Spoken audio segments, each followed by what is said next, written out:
ya gimiyo ji chich seche moko ni iskunde mathindo thindo kaka ma mention make not only Kisii but other areas ni skundi ni nyithindo modonjo kanyo odonjo gi max mathin kaka 100 kata 200 remember nitegi mo 100% transition ngata motimo class 8 nyaka dhi class 9 koro ka entry behavior tin onge sa gineni nyithindo ok nyal kadho pod nyalo go ari adek moko kata beach kata par makadho to school kaka Rwak tiyudo ka mago ina county school extra county schools entry behavior manyithindgi is very high koro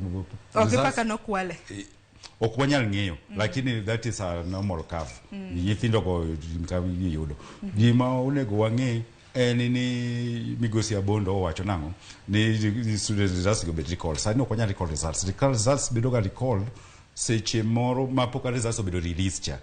to chon ne results budho kol se tik non December tiri to nyaka mar adek do mai biro nikech od bura mar Senate committee mochung' weche mag somo wacho ni ibiro bedo ka ginono to kata ginono ka giyudo ka gisenono ba giyudo to giket structures manyalo geng'o nikech sani nyithindo mosekalogo ng'eny gi osetergi oseyudo tich ok ochuno ni ng'ata mokalo nyaka dhi e mbalariany jomoko idita ite mondo yud kata B+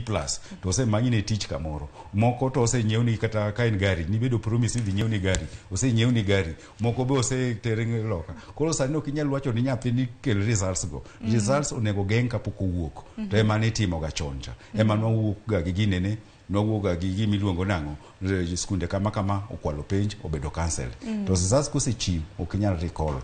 koro mano nyaka wageng' gima ne ngire the late Magoha otimo gima tiangi ne ber moro ma reducing the time frame kose non gacha that is a time mane principal unde ringo Nairobi timo gimiluoko ni luoko penj giringo gi briefcase neck noto to ni wacho ni jopuonj kwalo penj jopuonj okwal penj shida wuok mana ka ne kucha kacha mantie rogue officials gine magitimo leakage kama set papers osesedo bedo set gine magigolo papers no emomiyo gimoro no biro wach container ma papers igolo gokinyi titimo gi duto by